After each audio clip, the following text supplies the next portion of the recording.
Is that all right, everyone? Yeah. Okay, right. Okay, so let's start. Thank you, everyone, for joining us here and online. And do we do one? Oh yeah, you could. It would do better if you could see what the slides are. There we go. Oh so, no, but now it's like that. What about if we share? Can we open it? Is it open? Oh, sorry. Oh. I don't think the slides will move for the people on Teams. That's the thing.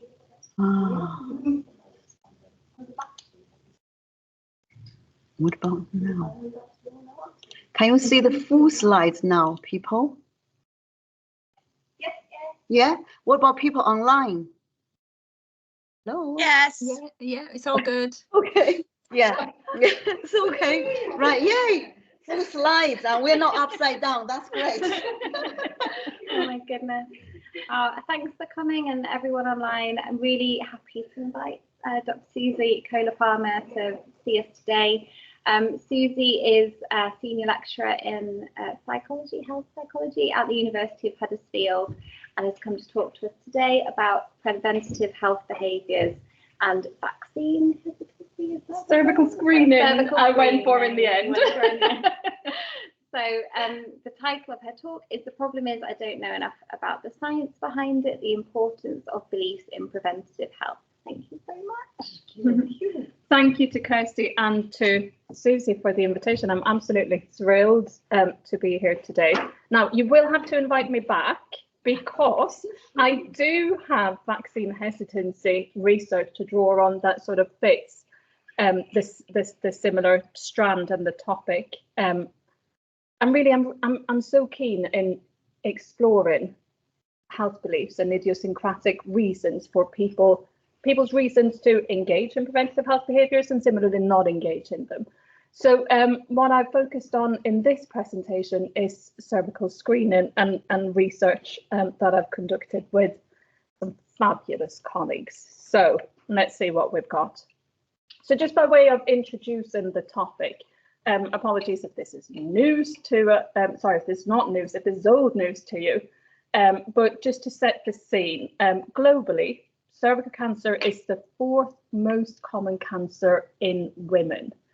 There's about 600,000 new cases each year. About 350,000 women globally die from the disease every year. It primarily sort of singles out young women. It is the most common cancer in women under the age of 35. And that makes it obviously really devastating if you think of where most women are at that, in and around that age. They might be raised in very young families. So it is something that is very, very well worth trying to prevent. And the great thing is we can do so. Human papillomavirus is an extraordinarily common sexually transmitted infection. It affects the skin, genital area and the throat.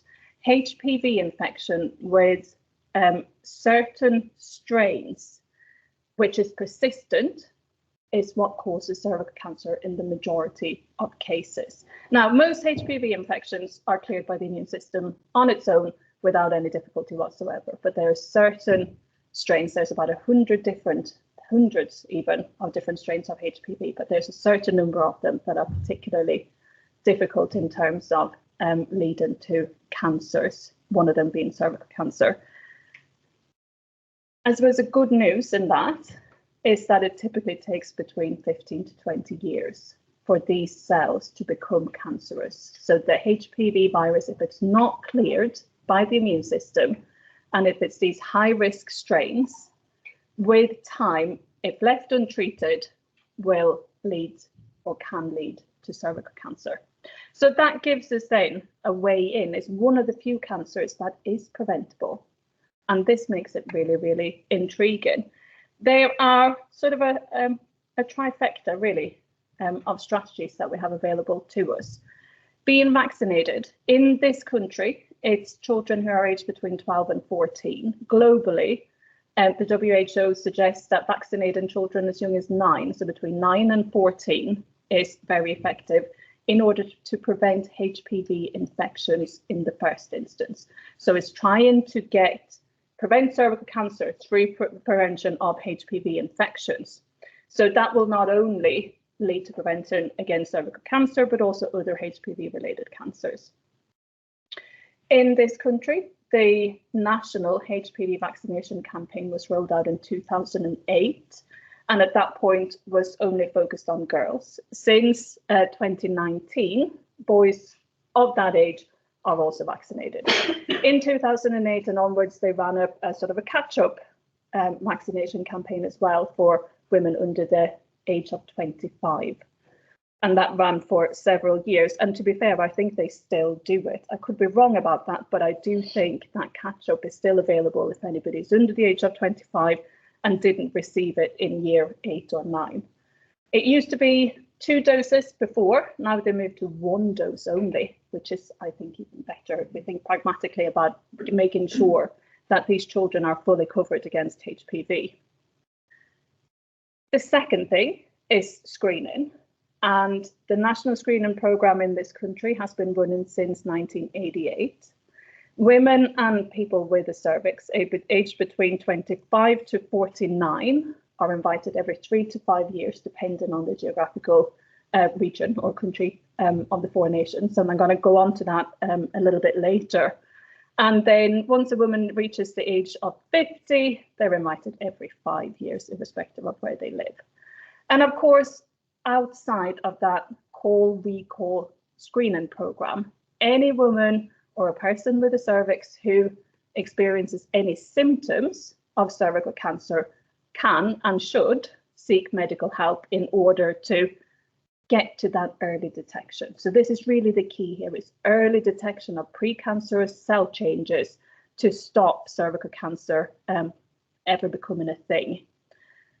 And why I've got the thing at the bottom in red is really that's where we come in, I think, as health psychologists and health psychology researchers. That part of what we can help do with our work is boost public awareness, ensure that everybody's got access to information that is relevant, that is culturally sensitive, that is tailored. And that's really what I'm going to be talking sort of the rest of the presentation about. And also that services, we can help with that as well, actually, to evaluate services, and that's a piece of work that I'm engaged in very excitedly going forward. So these are all key to prevention and control across the life course. And I just want to give a little nod to the fact that actually cervical cancer prevention in this country is hugely successful through the vaccination programme and through the cervical screening programme. And these are some very recent findings. So whilst we're not actually getting really an adequate vaccine coverage, it is still cause for success, I think, that 80% of women aged 15 to 25 have had a HPV vaccination, particularly with the third point in mind. There's been an 87% reduction in cervical cancer incidence in women in their 20s who were vaccinated at the age 12 to 13. Fabulous, thank you. So just to recap where we are then. For women and individuals with a cervix in the UK, cervical cancer screening is free. It's a national call-recall service. So women get invitations sent out from the GP practice. That's then followed by reminders to make sure that that invitation is taken up, ideally within a certain time frame. And I hope I've demonstrated that it's an effective way to reduce the risk of cervical cancer. So for me then, who's interested in preventive health behaviour, I get my invitation and I'll ring up and I'll make that appointment and I'll make sure that I go, because I think it's an important thing to do. And then I speak with others and I find out that that decision is actually not as straightforward as that. And that always makes me wonder, but why? But why not? Why wouldn't you do it? So let's just look at rates of cervical screening. This is in England. These are data from 2016 through to 22. The green dashed line at 80% is demonstrating where ideally the threshold that's considered acceptable for screening is, so 80%. And then the blue solid line, we can see that actually we're managing to get about 68. Sometimes in good years, 70% of women turn up on time for their screen. Ideally, we'd get 100%. Now, I doubt that's ever going to happen. It is a choice at the end of the day, but we're still, if we say 100 is where we'd want to get to, we're getting about a third of women not turning up for their screens. What's going on there? What is happening there? And that seems to be pretty consistent. And I've been doing research in this area since 2004. So we're nigh on 20 years now. And these don't tend to shift. They seem to be pretty static, actually. So I've got some really interesting findings. Look at those percentages for university health centres. Now, these figures are for women who are eligible for screening. So it's not, so don't be thinking that this only reflects the fact that there are loads of undergraduate students who aren't at the age of 25 yet. No, these are eligible women. So Leeds student practice, now you guys, anybody's interested in doing any work with this or on this, get in touch with me because I'd love to do something about that. I'm working with my local University Health Centre at the minute, where they've known, because I think university health centres, they're very specific, aren't they, in terms of the demographic and the population who are registered for those services. So there's loads of international students, and it turns out that the data and how it's captured doesn't tell the full story. So any international student who has their cervical screen in their home country, that won't be counted in the official figures here. They can't include that. So whilst those percentages look alarming, and I do think there is still cause for concern, they're not quite as bleak as they make out, okay? So at my local university, the GP trust that it sits within, they have for many years realised that they're not getting through to as many women as they should. And they've started having conversations with women, and within that, some really interesting beliefs have sort of come to the fore. So the insights from these conversations that they've had over the years with women sort of really demonstrates that there are some specific cultural beliefs that will go some way to explain why some of these women aren't turning up for their screens. And it's due to risk perceptions, it's due to the perception that the HPV vaccine itself, that's great, I've got the vaccine. In this country, in work that I've done, I won't present the data for it today, the vaccine to year 8 girls were sold as the anti-cancer vaccine. So, you know, you say to that person with the anti-cancer vaccine that you need to come for cancer screening, they'll go, why would I need to do that? Again, there's some miscommunication or lack of communication, isn't there? Clearly not addressing the need for continued screening. And then if it's not a thing in the home country, so for women from Nigeria, for instance, and I've got a PhD student from Ghana, it's the same thing there, where there isn't a national screening service, where screening is entirely opportunistic, that's just not part of the conversation. So when they are then invited to come for screening, they'll go, well, I don't even know what that is. And I don't think that's relevant to me. I've never heard anyone say that to me before, so I'm just not going to bother. What we're doing with this, and the answer to these, was in this GP practice network, they rolled out a well woman clinic. So what they found that women from an international background who are registered not just at the University Health Centre, but the other practices as well, typically have other health concerns. So they want to know their diabetes risk, they're interested in knowing their blood pressure and cardiovascular disease risk. That was more on their radar than cervical screening. So they set up a monthly Well Woman clinic in which women were invited in who were overdue their screens to have their health checked. Blood pressure, we'll check your diabetes. There is a cancer champion there to talk about cancer and any concerns you might have. You're offered the screen, and most women, because they're there and they're quite pragmatic, will go, well, I've had a chance to have a talk about this. My concerns have been addressed, and actually, yeah, I will have that screen alongside all those other things. So that's what we're doing at the minute. We're going to evaluate that service and see, can we scale it up and roll it out. And that might be something, you know, if anybody's got any links with the Leeds University Health Service to link in with, that might be one way of getting there. And more recently,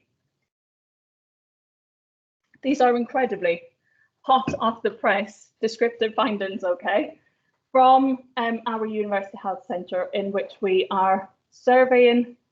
They really are keen to find out what interventions can we bring in that we can roll out every year, because of course every year there's a new cohort of students, there's a new cohort of women who need to get the same information. So how can we do this? So of course step one is find out, well, what actually are the perceived barriers to screening, and what are the facilitators or the things that will smooth that process. And what I focused on here are just the psychological barriers and facilitators.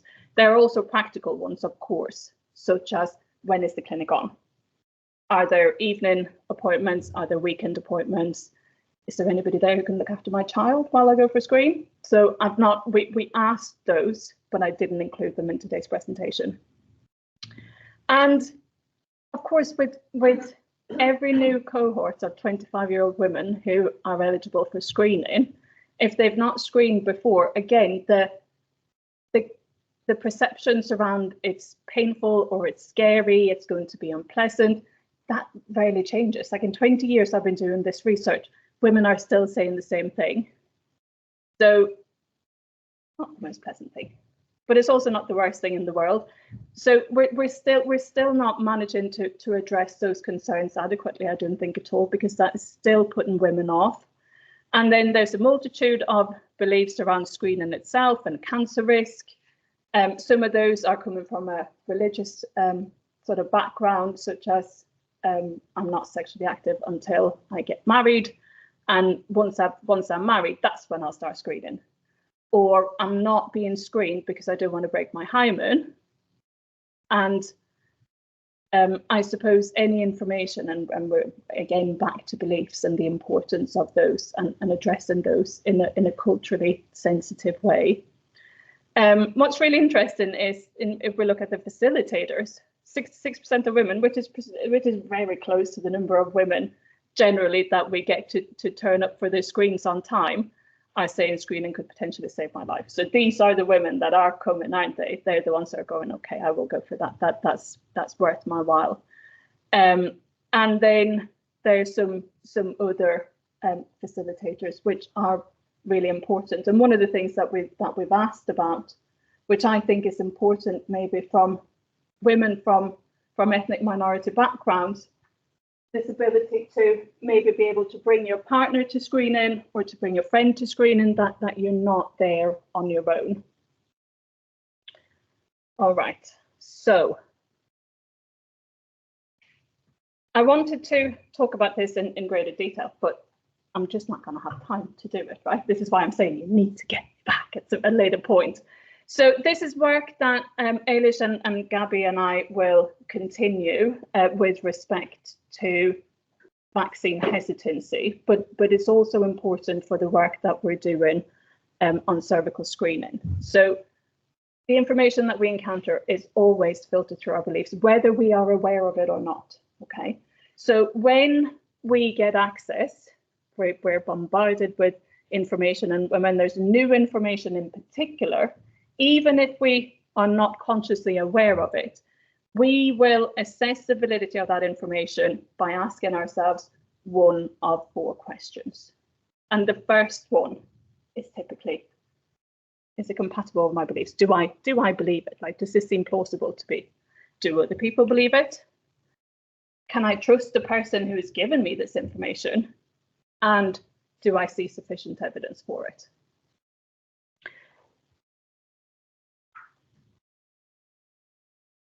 What I want to do now, I've shown you, hopefully, managed to convince you that idiosyncratic health beliefs are really important.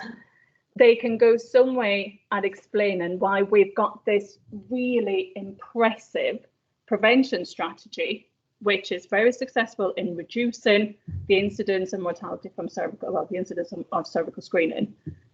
But we are still not getting, oh dear, excuse me, it's my phone. And it's a hospital ringing me, but they're going to have to ring back. But it, now we won't hear it. That believe, yes. So sorry, I completely lost my thread then. We've got this screening program that is clinically very effective, but we've got about a third of women who, if we want to get to 100% screening engagement, who are not turning up for it. And some of that we can explain through beliefs. I think we need to have knowledge and awareness, but then we need to tap into those beliefs and concerns to address the reasons for why those women aren't coming forward. What I want to do is see how these beliefs intersect with the organisation of the screening programme itself. And particularly because there's been some recent changes to it, which has not gone down particularly well in all quarters. So let's see, where do beliefs fit into this? So circling back then to how screening is organised in this country. It differs across the 4 nations in terms of the frequency by which a woman gets an invitation to attend screening. Scotland was the first of the 4 nations to move to 5-yearly screen from a 3-yearly. And in January 22, Wales followed, moving from 3-yearly screen to 5-yearly screen. Northern Ireland have just this year moved to primary HPV testing. But still, in Northern Ireland and in England, where it's also HPV primary testing, we're still screening at every 3 years. Now, there is an expectation that that will change in England, at least in not too distant a future. How distant, we don't know. I would actually have anticipated that it had happened already, but it hasn't. And whenever I search for when is the date for it, there is no date set. So this is coming. The reasons for the change from 3-yearly screens to 5-yearly screens is because they've changed the technology by which they screen. So we now have a more sensitive test that detects the presence of well, HPV. I was going to get there a long-winded way, but let's just do it the simple way. Really, we're testing earlier insofar as we're testing for the presence of high-risk HPV rather than testing cells that are already changing. So you're one step before, which means that you can then safely, based on the evidence, move to a 5-yearly screen. This is only the case where there is no high-risk HPV detected. So HPV negative women will, in Scotland and in Wales, be recalled on a 5-yearly basis. Of course, if there's high-risk HPV detected, that's a whole other process then. So those women will be seen on a far more regular basis. For some of them, they're down to 1-yearly screens. So, you know, at that point, it's a whole different pathway for those women. All right. So with this in mind, then, I was hoping that Katie would be here today. Maybe she is online, I'm not sure. But Katie Dingra works here and she is fabulous. And we did this piece of work together. We wanted to, so this is in the 2015, thereabouts. We knew that HPV primary testing was going to come in and be the sort of the way that cervical screening is conducted.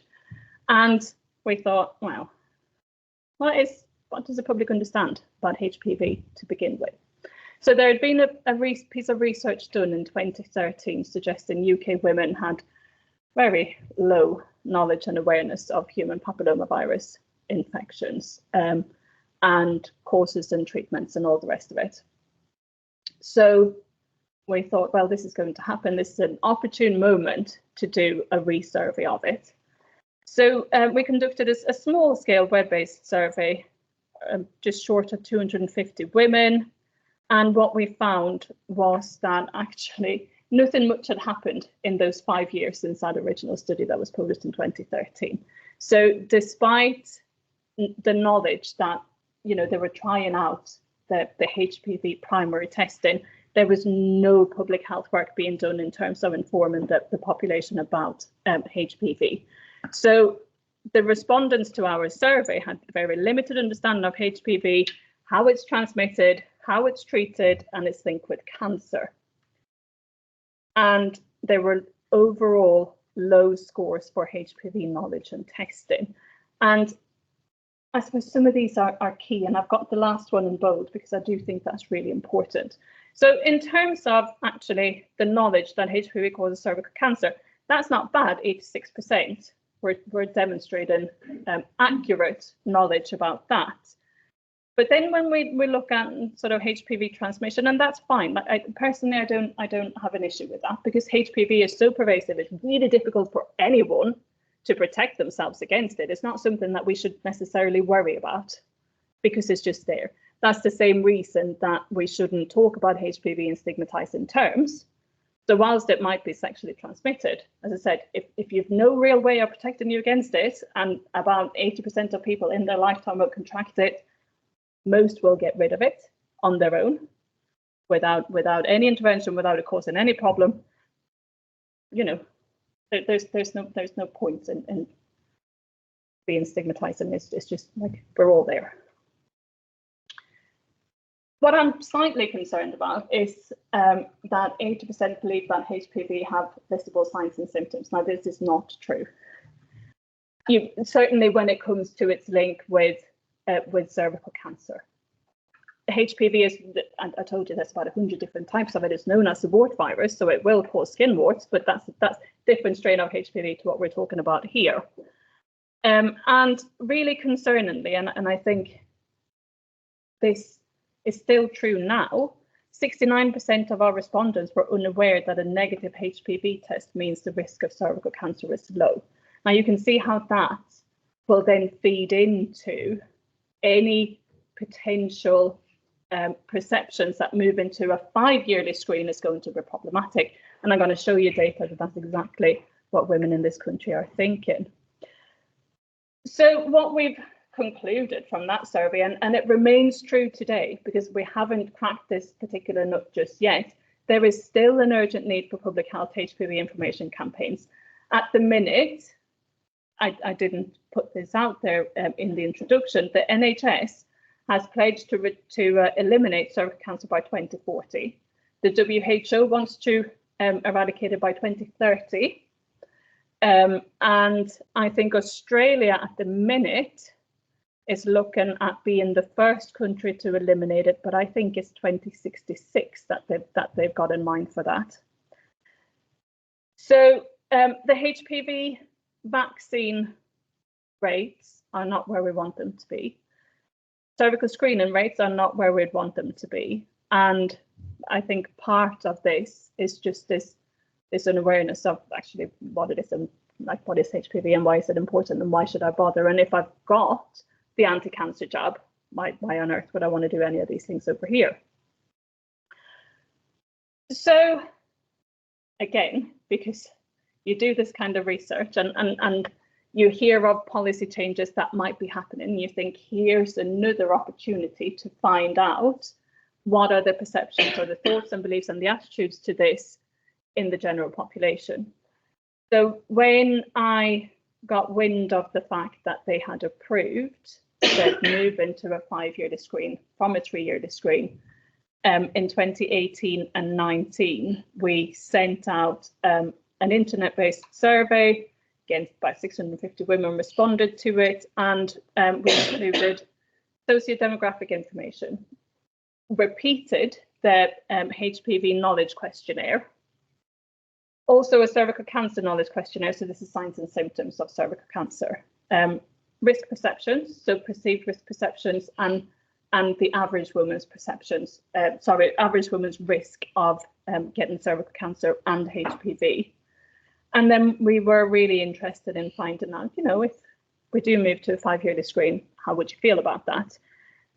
So there were open-ended questions as well as some closed questions about this.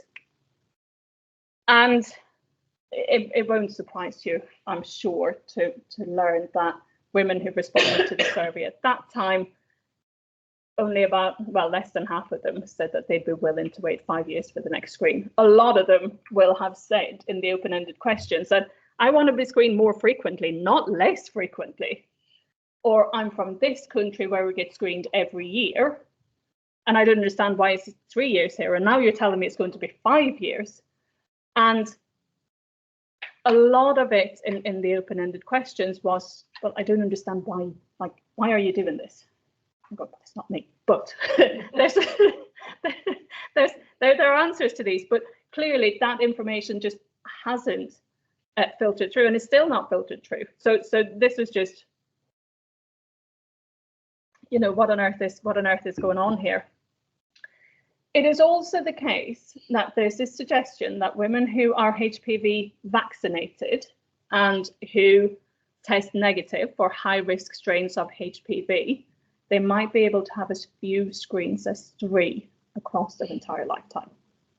Now, that is quite a departure, isn't it? So we did ask about that as well. And as you'll see there, the majority of them were unwilling to have as few as 3 screens in the lifetime for similar reasons. And I'll show you the responses to the open-ended questions. In a multivariate analysis, predicting acceptance of longer screening intervals, those who regularly screen, those who say that they intend to turn up to the next screening invitation, and those who perceive greater personal risk of cervical cancer are less likely to accept a 5-yearly screening interval. Knowledge is nowhere here. It's all beliefs, as well as being in the habit of going to screening. Habits are really important when it comes to preventive health as well. It really, really is. And whether or not a woman had received the HPV vaccination was not a factor when it came to that. If we look at the open-ended questions, so obviously just to get a balance to it, we wanted to find out, did anyone perceive any benefits as well as any potential risks with this? And women were willing to accept the fact that actually, fewer appointments. I do need to spend my time trying to make appointments or change appointments or indeed wait at a clinic or turn up to a clinic. It could save me time. That seems really good. They'd also go, oh yeah, actually I don't like screening anyway, so less physical discomfort, less of that procedure. That's a bonus, and less psychological distress because they work themselves up because they perceive the test to be so aversive. And of course, the flip side of that is,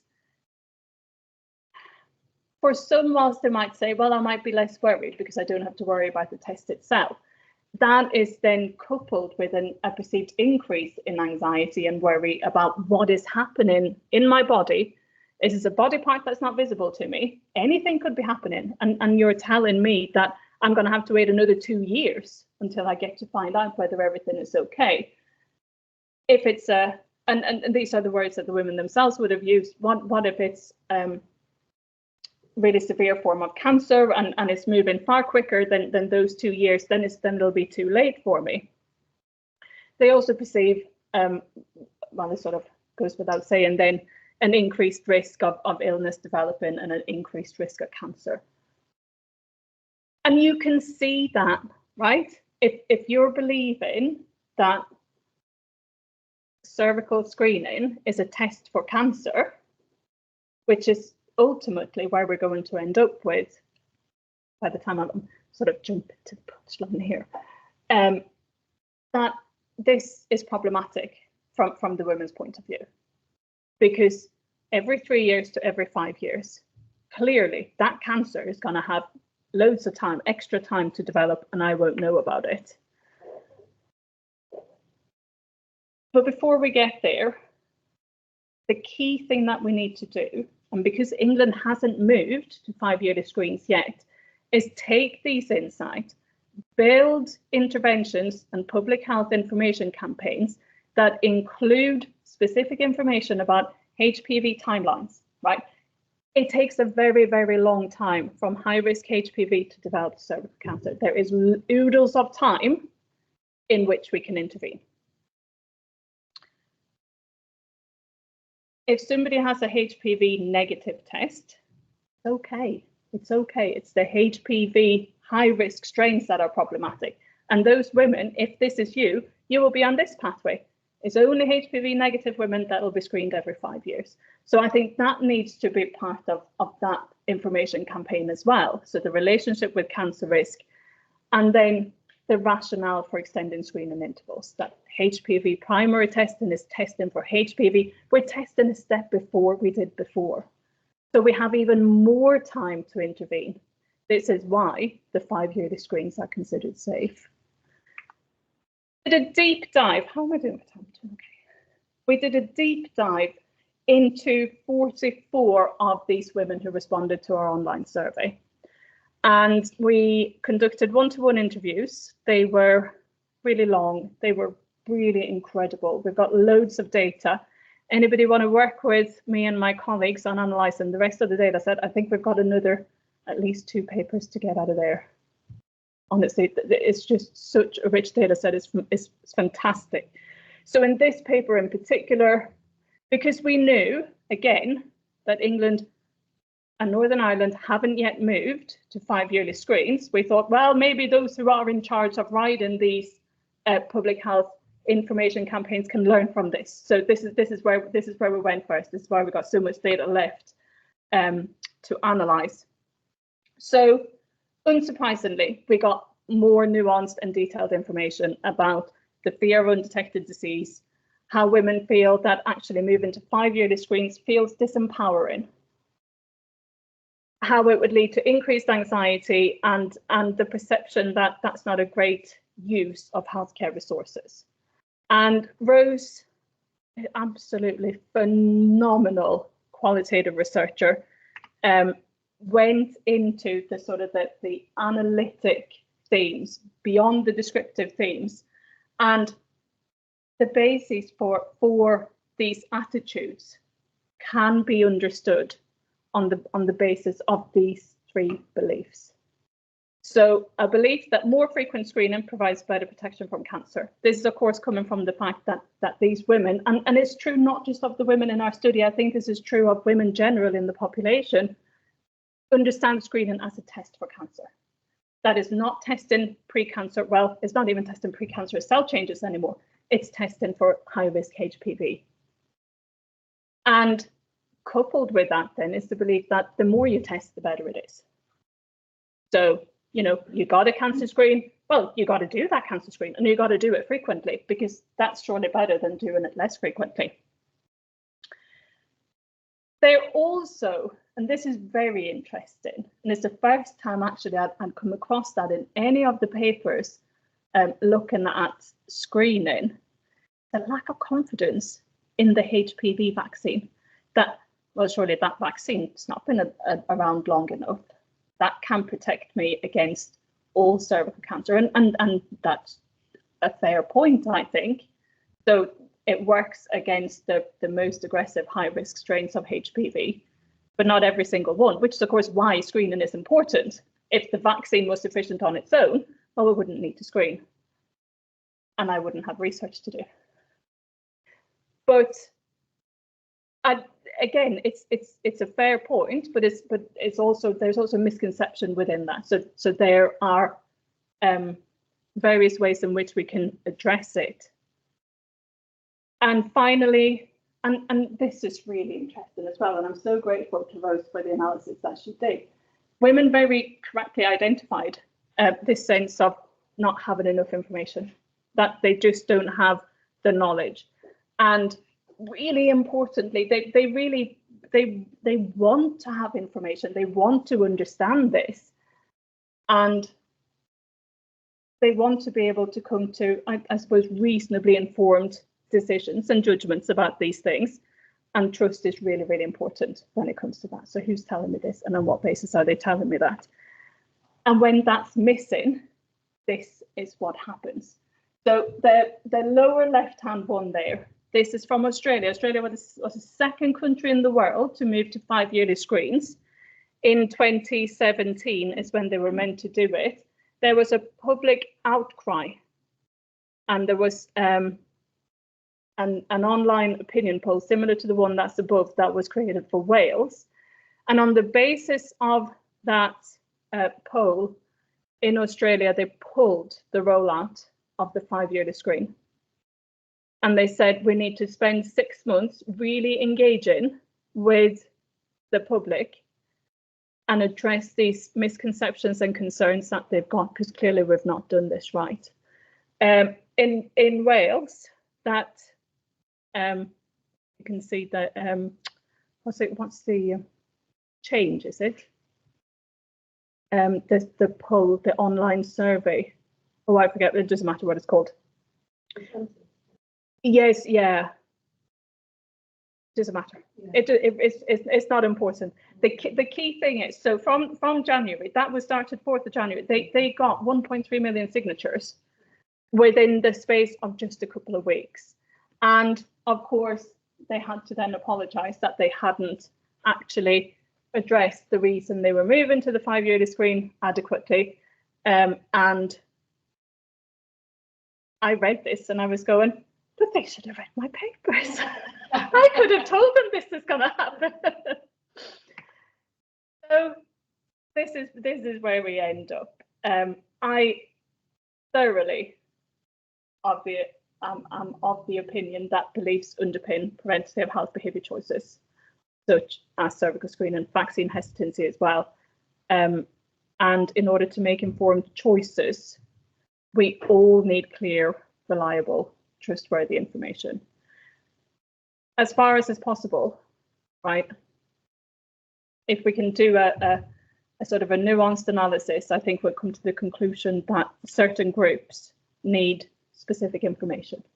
It's one size does not fit all, that we need to have tailored, culturally sensitive information, because any information that is levied to any individual person is going to be filtered through their belief system. And we need public support, we need trust, absolutely critical when we're looking at changing something like a national cervical cancer screening programme that's been going since 1988 in a particular way. It would have been the same when they moved from being age of screen from 20 to 25. You know, we've been here before, and it's like we're not learning anything at any point. I'm hoping there are people here in the room or at home or wherever you're watching this who might be keen on working with me, because I'm, you know, I love this kind of research and I'm always looking for interesting collaborations and nice people to work with.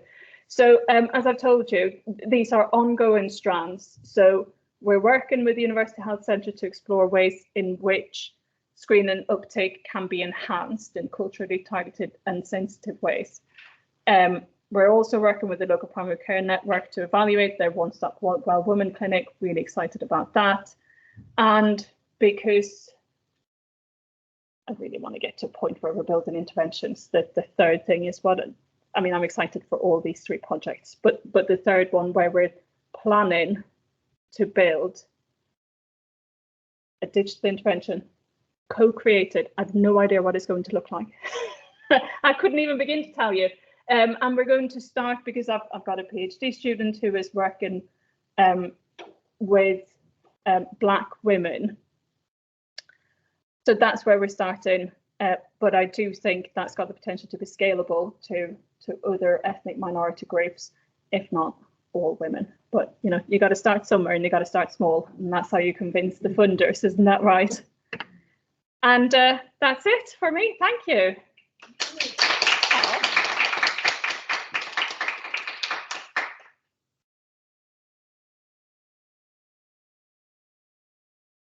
Yeah, I was going to ask. So you made the point that what underpins all of this for women are their beliefs, that what they need is knowledge. And you alluded to the fact that in Australia, they went out. What is the process in this country by which women would get that knowledge? Because I've lived here for almost 20 years and I am yet to see anything that I would consider to be public health information through any of the papers I've ever read, any of the magazines I have ever picked up, let alone on a television commercial, which we do nationally in Australia. Some really well and some horrifically badly.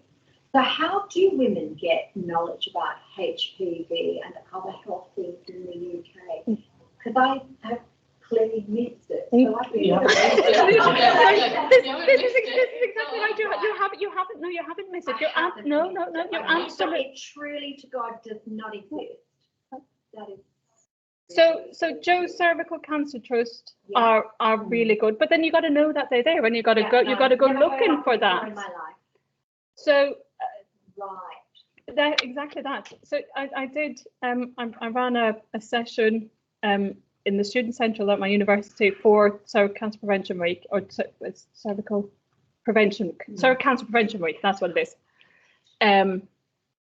In January, and yeah, I mean, you see events like that, but they're very far and few between. No, you're absolutely right. So I think awareness and knowledge, that's got to be step one.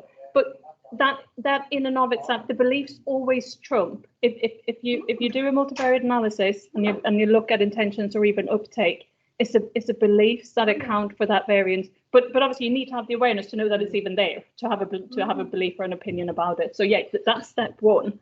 And then we address those beliefs where women might go, that's not for me. And you go, but why isn't it for you? And you get those idiosyncratic health beliefs, and you can address those. But no, you're right. There is no public health awareness campaigns, and then Public Health England or what are they called now? It's Health Security Agency. Yeah, it's weird. It sounds like a weird. Go. We're not getting enough children uptake the HPV vaccine. We're not getting enough women turning up for the cervical screens. And you go, wow. Do we know what the knowledge is like amongst healthcare professionals and teachers and people who are at that front line of being able to provide that? Do we know anything about how this stuff is communicated? Because that can influence health beliefs as well, can't it? Yeah. In terms of, like you said, absolutely, a trusted source. Or so this is a study that I've been planning for about 10 years. There is an absolute gap in terms of information from when the girls get the vaccine at age 14, 15 to when they get the first invitation to the screen at 24 and a half. Right. Like, so when I've interviewed women and they can't remember, did they have the HPV vaccine? If they did, well, that was in the midst of times, and now I get this invitation and I don't know what it's for. And that's what they say. They say, so that's exactly it. I would like to go into secondary school and have those conversations with the young ones and with the teachers, with the nurses who deliver the vaccination campaign as well, because some of the stuff again that I've been told in interviews that the children are told by the nurses, you sort of go, have they told you? I can understand why you're predicating your intentions and your behaviour on what you were told when you were that age. Especially the child, because that is a trusted, the absolutely nurses and teachers become trusted role models, don't they? Absolutely. And now, of course, when the boys are being vaccinated as well, that behaviour will become, that's normative. Like you just line up. So this is what the girls were telling me. All the other girls were lined up, so I lined up as well. And then one of them said, I don't even know whether my mum signed the form, but all my friends were there, so I just did it. I'm just wondering about that, because I know in Ireland when the HPV vaccine was first publicised, Ireland being a wonderful conservative Catholic country, as many of you know, everybody was a bit like, oh no, not my precious, she will never have sex. So they didn't want their kids That's right.